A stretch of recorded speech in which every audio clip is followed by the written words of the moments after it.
quería entrar un poco en el tema más técnico y al mismo tiempo agradecer, antes de presentar la invitación. Creo que estos temas son muy importantes de debatir en ámbitos como este, que es el ámbito universitario. Si bien por muchos de ustedes son más bien de carreras humanísticas, no técnicas, tenemos que manejar algunos conceptos técnicos y darnos cuenta también de profundizar también el estudio integral de lo que es una inversión así. Porque, bueno, me imagino que por estudiantes de historia, filosofía, comunicación, letras, etc.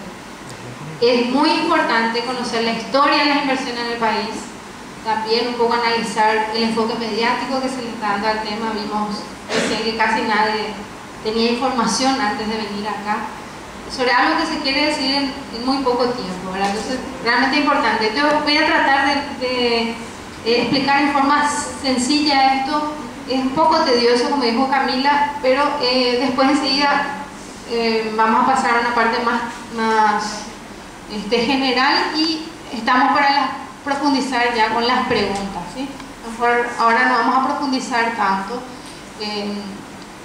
como para dejarles un poco de tarea también esa parte del tema, ¿verdad? Bueno, ¿por qué es clave la cuestión energética? Porque ya vimos que van a consumir una enorme cantidad de energía. Vimos el ejemplo de los foquitos, ellos prácticamente van a duplicar el consumo de energía de Paraguay, o sea que una sola empresa va a consumir el equivalente a lo que consumen hoy 1.200.000 usuarios de la ANDE. Entonces, obviamente, el tema energético es clave y si erramos en el precio de la energía nos puede salir muy caro, ¿verdad? Por eso es que profundizamos un poco el análisis de esta parte. ¿Y qué tenemos que tomar como referencia para definir los precios? Y bueno, hemos peleado en todo el proceso de recuperación de la soberanía hidroeléctrica, en la campaña, que también estuvimos acá en Filosofía dando charlas hace unos 3 años, no sé si alguno de ustedes todavía estaba por acá, justamente en reivindicar que el precio de la energía eléctrica paraguaya sea el precio de mercado, ¿verdad? Entonces, no podemos dejar de tomar como referencia el precio de mercado. ¿Y qué fija el precio del mercado internacional de la electricidad? Y es el petróleo y sus derivados, porque en el mundo y en la región la mayor cantidad de electricidad se hace a partir de derivados de petróleo y de gas natural. No es como Paraguay. Paraguay es una excepción en el mundo, que casi toda su energía eléctrica proviene del potencial hidroeléctrico, ¿verdad? La región no es así. Entonces la referencia son los derivados del petróleo. Y bueno, no es ningún secreto que el precio del petróleo aumentó en los últimos 60 años cada vez más, y esa es la tendencia y va a empeorar porque cada vez es más caro extraer petróleo, está en lugares más complicados, ¿verdad? Y los costos y hay cada vez menos reservas también, ¿verdad? Se descubren menos reservas. Entonces, esa es una referencia importante. Acá 6% al año es lo que aumentó el precio del petróleo por encima de la inflación, ¿sí? En el 73 costaba $2 y cuesta $100 en términos corrientes. En términos constantes era más o menos 19 y hoy 100, ¿verdad? Entonces, ¿qué pasa, por ejemplo, en nuestros países vecinos? Para tener otro elemento de análisis. En Brasil, que es un país muy eficiente, que planifica muchísimo, ¿verdad? Que piensa a largo plazo en cuanto a generación de energía, etc. El costo mínimo de la energía nueva es $80 por megawatt hora.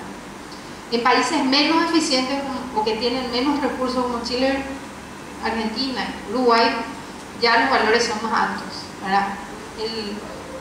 Entre 150 y 450. 450 pusimos porque es lo que pagó este invierno Uruguay para importar energía de Brasil y Argentina cuando hizo frío. El promedio más o menos está por los 120, ¿sí? Ese es el promedio, porque estos precios de 450 duran, no sé, 15 días, un mes, no es todo el año. ¿Podemos ir a la siguiente? Bueno, esta lámina voy a pasar, después van a preguntar y profundizamos. Es la explicación de cómo se calcula la energía garantizada de Itaipú en función a los documentos oficiales de Itaipú, porque hay técnicos, o no sé si llamarle técnico a alguien que afirma que esto de la energía garantizada es un invento, ¿verdad? Acá vemos que está basado en documentos oficiales, pero vamos a pasar porque es un poco técnico. Bueno, entonces vimos ya el precio de mercado y ahora vamos a ver los costos, ¿sí? ¿Alguien sabe la diferencia entre precio y costo? Bueno, por suerte estamos en filosofía, porque si estábamos en economía ya le... La diferencia entre el precio es el monto que paga el comprador de la energía, el costo es lo que responde a nosotros producir. Exactamente. Ahora, solo poner el ejemplo de la empanada. Nosotros, supongamos que nosotros tenemos un copetín y producimos empanada. Nos cuesta 1000 guaraníes, que es la mano de obra, la harina, la carne, aceite, etc.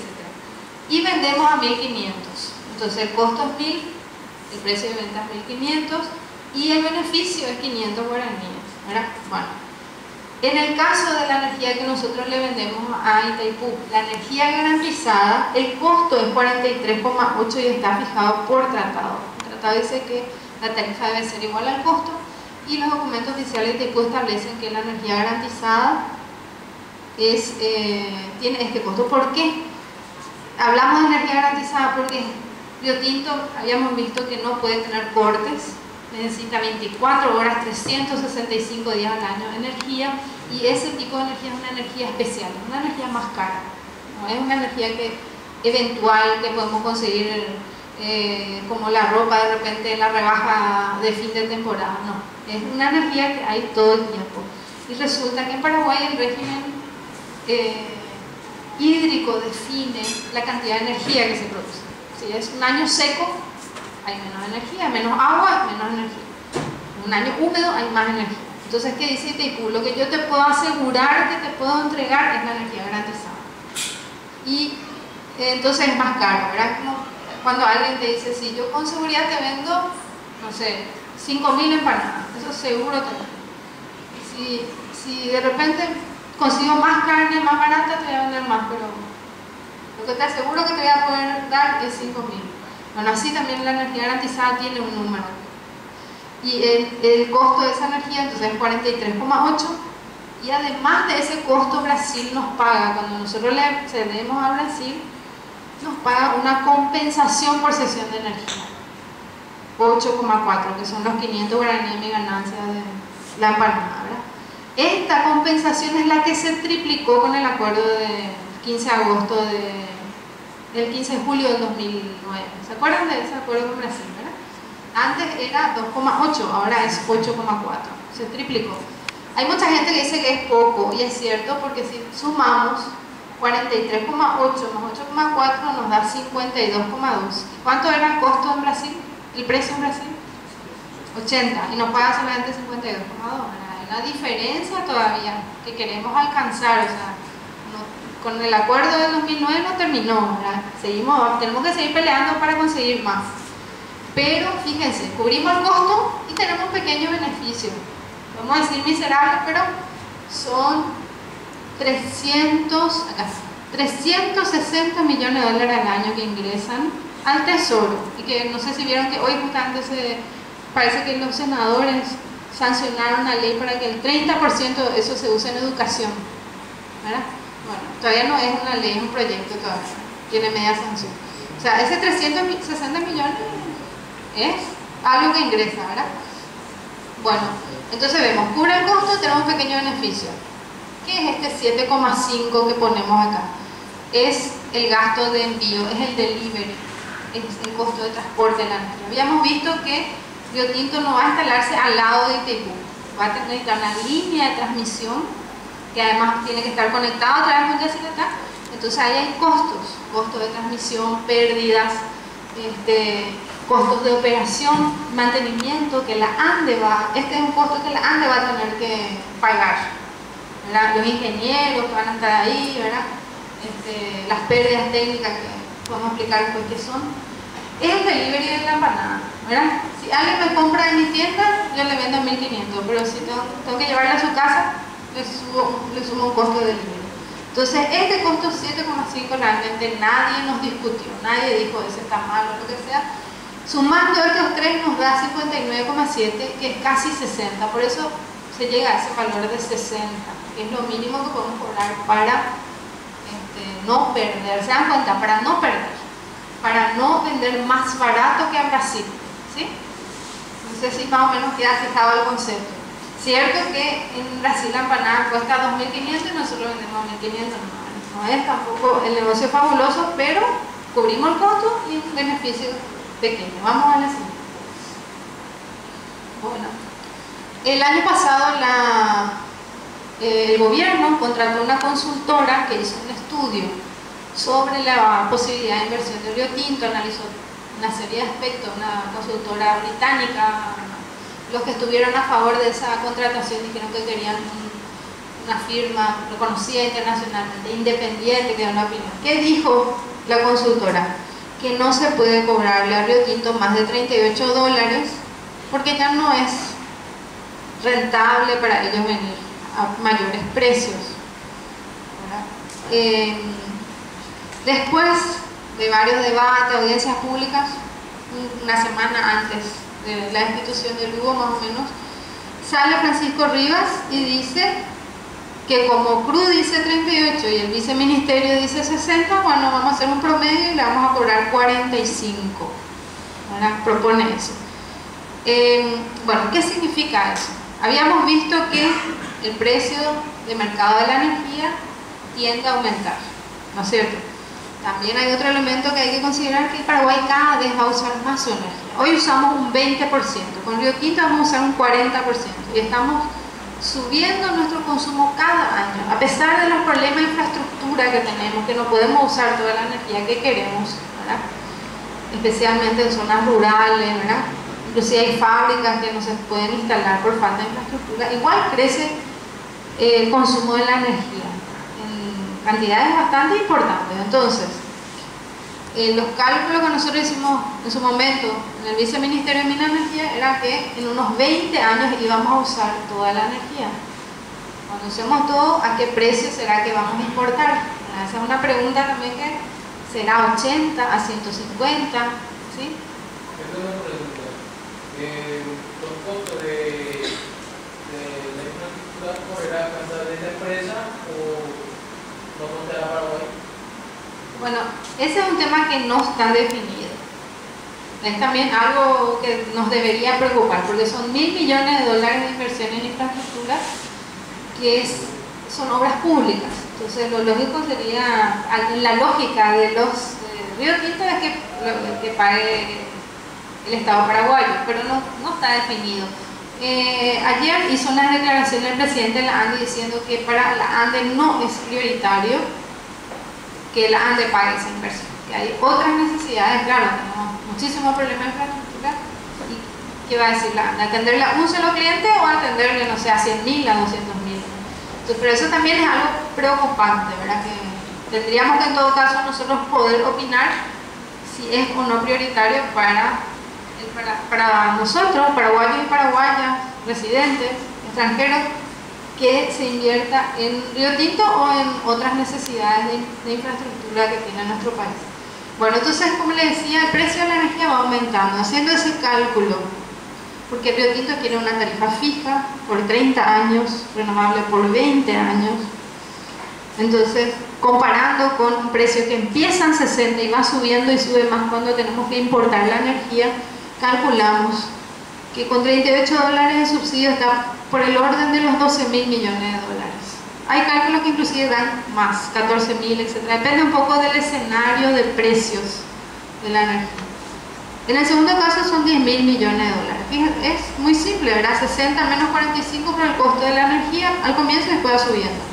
Al comienzo, a 38 son 200 millones al año, y con 45 son 144 millones de dólares al año de subsidio. Y la pregunta entonces es, ¿quién va a pagar eso? Porque fíjense, llega a fin de mes y Itaipú le va a decir a la ANDE, bueno, tu cuenta es 43,8, pagame. La ANDE no le va a poder decir, no, yo llegué a un acuerdo de que mi costo es 38 y no voy a poder pagar, ¿verdad? Y la ANDE también a fin de mes va a tener que pagar sus propios costos, ¿verdad? Y el Tesoro también va a necesitar la plata para educación, salud. Entonces la pregunta es quién va a pagar. Lo más probable es que la ANDE decida aumentarle la tarifa a los demás usuarios, como pasó en Brasil, ¿verdad? Que también se instalaron en la industria de aluminio en época de dictadura militar para compensar ese agujero que vamos a tener en la economía. Vamos a la siguiente. Bueno, ya estamos terminando la parte de explicación más técnica y después vamos a ver algunas contradicciones que encontramos, ¿verdad? La cuestión ambiental. Como dijo ya Camila, todas las materias primas son importadas y varias de ellas generan residuos en su proceso de producción. La alúmina, la parte más contaminante del proceso de producción de aluminio no se va a hacer en Paraguay, que son estos barros rojos. Acá dice, ¿verdad? La transformación de bauxita, que es el mineral que está en estado primitivo en la naturaleza, a alúmina, eso se va a hacer en Brasil. El efluente de esos son los barros rojos, que tienen más o menos un proceso de 10 años de descontaminación. Estas son fotos de Hungría, de una fábrica vieja que tenía esos lodos y bueno, llegó hasta el Danubio, ¿verdad? Hubo un derrame. Eso no se va a hacer en Paraguay, se va a hacer en Brasil, así que ellos seguramente tendrán que ver cómo resolver ese problema de mitigación. Lo que se va a hacer acá es la transformación de ya la alúmina, que es un polvo blanco, en aluminio. La alúmina es el óxido de aluminio. Por el proceso de hidrólisis, y ahí es donde se usa mucha electricidad, se separa el oxígeno del aluminio. Y el oxígeno se combina con el carbono y se forma CO2, que es esto, el dióxido de carbono. ¿Alguna vez escucharon hablar del dióxido de carbono? Es un gas de efecto invernadero, ¿verdad? Es un gas que no es tóxico en sí, en comparación con otros, pero genera gases de efecto invernadero, o sea, un gas de efecto invernadero que en otros países se multa. Hay que pagar muchísima plata para emitir eso. Acá, como somos un país en desarrollo, no se multa, ¿verdad? Habría que ver si le cobramos al Río Tinto también eso. Después tenemos otro gas. Bueno, entonces, ¿por qué este número tan grande? Porque de 2 toneladas de alúmina sale una de aluminio. Entonces tenés 1 tonelada de desechos. Y como tenemos también coque de petróleo calcinado, que es lo que se usa para combinar con el oxígeno, ¿verdad? Entonces ahí tenemos un residuo que sí es altamente tóxico, cancerígeno. No sé si vieron las publicaciones de ABC sobre que Petropar vende un gasoil con mucho azufre, ¿sí? Bueno, el dióxido de azufre es eso, azufre con oxígeno que se combina cuando se combustiona justamente diésel con azufre, supongamos. Imagínense 38,7 toneladas de dióxido de azufre por día. De acuerdo a lo que nos dicen los expertos, yo no soy experta en la parte ambiental, esto puede provocar lluvia ácida. Claro, llueve, se combina el dióxido de azufre con agua y se produce ácido sulfúrico. ¿Alguna vez escucharon hablar del ácido sulfúrico? Es uno de los ácidos más corrosivos que hay en la naturaleza, ¿verdad? Entonces, eso afecta los ríos, el acuífero, las plantaciones, los bosques, es decir, los seres humanos y los animales. Y también hay partículas tóxicas, como los fluoruros, que no tenemos todavía, hay que ver un poco, profundizar más en el proceso que se va a traer acá para saber la cantidad de fluoruros que se va a emitir, y otras que son cancerígenas. Vamos. Bueno, entonces, yo creo que es interesante esto porque en las presentaciones normalmente la gente, y ojalá tengan la ocasión, sería muy importante que le inviten a los representantes del Río Tinto a dar una presentación. Así, muy importante escuchar también la otra campana, como se dice, poder hacerle preguntas también a ellos. Ellos hablan mucho de la generación de empleo, ¿verdad? Entonces, acá vemos la comparación de lo que genera del empleo que hoy tiene la industria nacional Ahora, la industria nacional consume una sexta parte de la energía que va a consumir Río Tinto. Somos un país muy poco industrializado, por eso el mayor consumo es residencial. Pero a pesar de nuestra incipiente industria, esa industria emplea en forma directa y fija a 320.000 personas. Río Tinto, ellos según sus propios datos van a emplear en forma directa a 1.250. Entonces hay una relación de 1 a 1.400. Y si hablamos de empleo indirecto, inducido, etc., la diferencia es mucho mayor. ¿Por qué? Ellos suman hasta el empleo durante la construcción y llegan a 55.000 empleos. Igual 55.000 comparado con 320.000, bueno, pero la industria nacional genera mucho más empleo indirecto, porque la industria nacional usa materia prima nacional, caña, azúcar, algodón, arcilla, etc. Entonces hay agricultores, hay carretilleros, hay ¿cómo se llama? Camioneros, hay un montón de gente que trabaja detrás de la industria.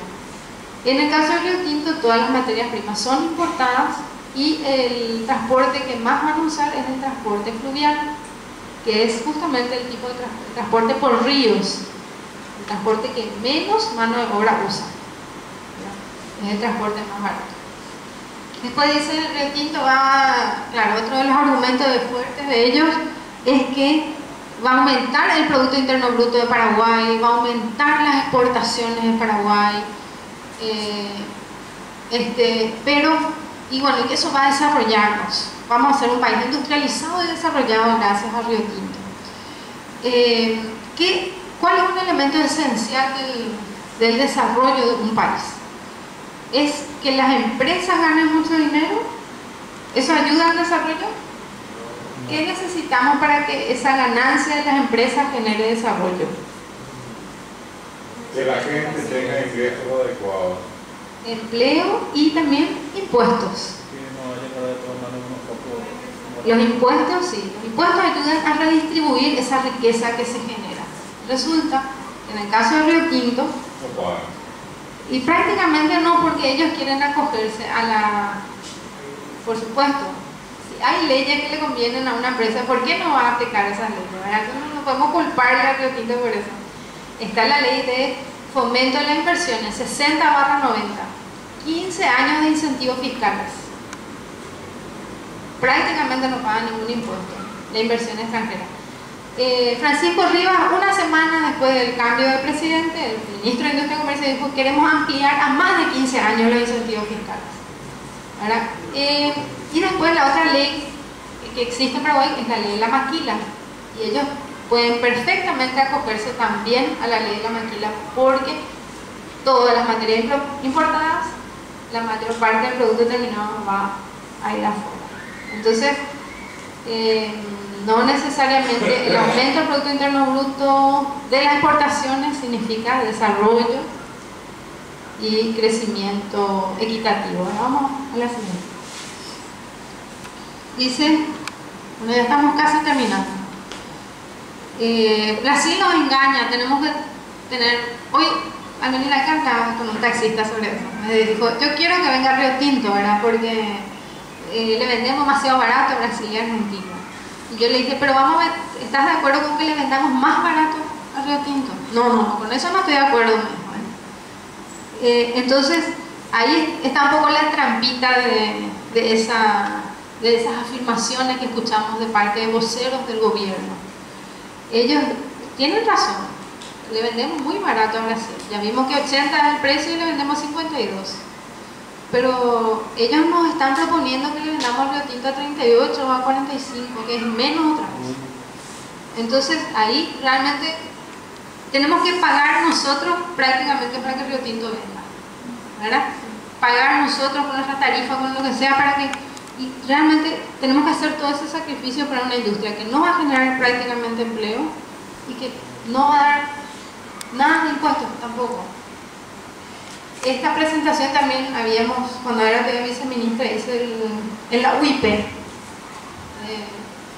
Y los industriales terminaron, excepto el presidente de la UIP, terminaron casi escandalizados diciendo: nosotros pagamos la tarifa de la ANDE y no pedimos subsidio, ¿y por qué esta empresa va a tener que tener subsidio? ¿Por qué no nos dan a nosotros el subsidio? Porque le mostramos que ellos generan mucho más empleo, etc. Entonces dijeron: bueno, que vengan pero que paguen y que tengan, y también una preocupación por la cuestión ambiental. Bueno, otra cosa que dicen es que en Paraguay hay demasiada energía y va a sobrar energía para cualquier otra industria. No es que Río Tinto va a significar que no va a haber energía para otras industrias. Y eso es cierto hoy, que no consumimos toda la energía. Pero la decisión que hoy tomamos sobre el Río Tinto, como esta industria va a estar 50 años en Paraguay, ¿verdad? 30 más 20, quién sabe, después otra vez si no pierde una prórroga. Entonces, vimos que ya dentro de unos 20 años vamos a usar toda nuestra energía. Lo que hoy decidamos puede hacer que dentro de 20 años no puedan venir más industrias o que ya no les resulte más económicamente rentable invertir en Paraguay. Porque ya la energía no va a ser más 60, ya va a ser 150 o 450 ya va a costar la energía.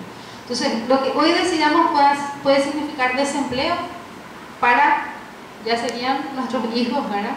En el caso de ustedes, sus hijos, ¿verdad? Que dentro de 20 años por entrar en el mercado laboral, ¿no es cierto? Entonces también en energía no se puede pensar a corto plazo. Vamos a ver así. Dice: van a cumplir con toda la transparencia.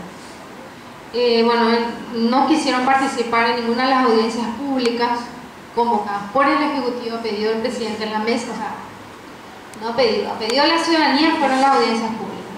Se trató el tema de la mesa energética y se decidió con el presidente de la República en ese momento que se hagan las audiencias públicas, ¿verdad? Ahí normalmente me preguntan: ¿pero cómo? Antes parece que Lugo estaba de acuerdo y ahora que ya no está en el gobierno parece que está en contra. Lugo no estaba ni de acuerdo ni en contra. Al comienzo se sintió halagado, como casi todos los paraguayos, mejor, de que una empresa tan grande venga al Paraguay. Así fuimos todas, bueno, yo no tanto, pero la mayoría sintió: ¡ay, qué emoción! ¿Verdad? Viene la empresa más grande del mundo, la segunda más grande del mundo en aluminio de Paraguay. Estamos haciendo muy bien las cosas, por eso vienen acá, ¿verdad? Entonces, pero lo bueno de eso fue que Lugo no dijo: bueno, ok, vamos a firmarle ya el contrato. Dijo: no, vamos a estudiar la inversión. Se conformó un equipo técnico, se analizó la inversión.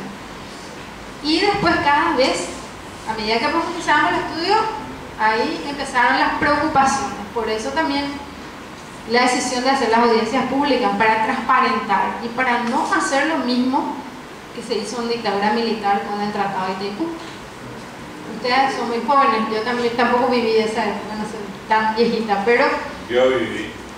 En la época del Tratado de Itaipú, como puede decir acá nuestro amigo Francisco Gómez, la ciudadanía no tuvo oportunidad de ver los términos del tratado antes de su firma, ¿verdad?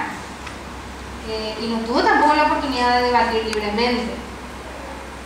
Los términos del tratado eran un secreto, ¿verdad? Acá podemos pedirle después que nos explique un poco mejor eso. Entonces, en el gobierno anterior se dijo: bueno, no podemos hacer lo mismo, vamos a abrir el debate a la ciudadanía. Y Río Tinto no se fue a ninguna de las dos audiencias públicas.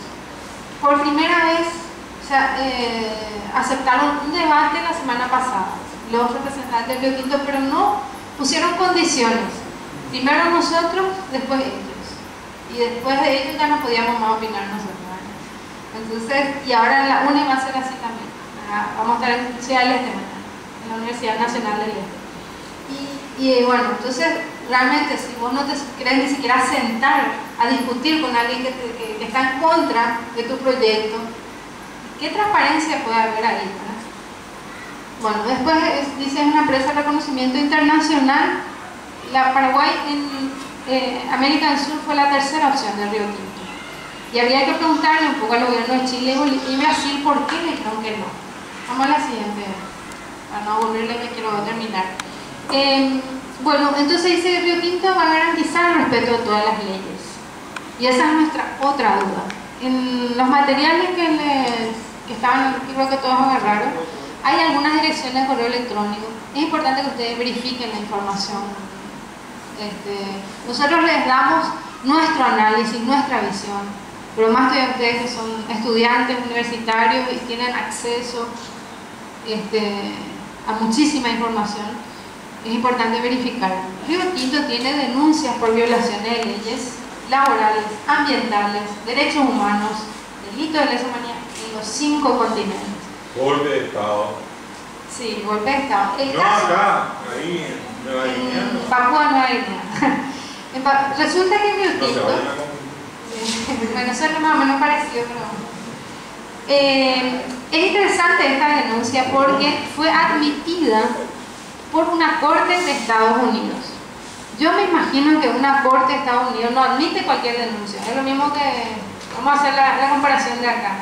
Habrán visto ustedes que hay muchas denuncias que la Fiscalía no toma en Paraguay. Bueno, se supone, supuestamente la mejor justicia del mundo es la de Estados Unidos. Ellos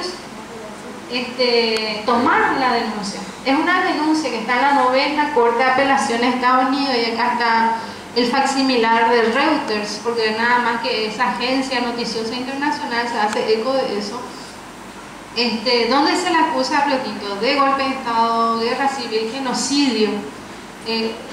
Papúa Nueva Guinea, una mina de cobre y otros minerales que Río Tinto explotaba. Bueno, los indígenas se pusieron en contra por la contaminación y las condiciones laborales que tenían, y bueno, el gobierno le combatió a los indígenas durante 10 años, más de 10.000 muertos. Y ese caso está en la corte, pero peor que eso, porque bueno, hasta que no se demuestre lo contrario, vamos a decir que es inocente. Río Tinto tiene condenas, estas dos que están acá, que en los materiales están los correos, las direcciones donde pueden ver las denuncias, las condenas por corrupción en China. ¿Escucharon eso? Fue bastante publicitado, desde el 2010. 4 ejecutivos de Río Tinto tienen 14 años de cárcel por intento de soborno y espionaje industrial. Y según dijeron en Ciencias Agrarias los representantes de Río Tinto, fue porque ellos querían, para beneficio personal de ellos, no era para la empresa de Río Tinto. Y también en Canadá se les condenó a indemnizar a sus trabajadores en una planta de aluminio muy similar a la que se quiere instalar acá, por provocarle cáncer de pulmón y de próstata. Eso fue en el 2007. Vamos a la siguiente. Bueno, yo le dejo un poco para terminar con Germán, y después estamos para todas las preguntas y consultas que tengan.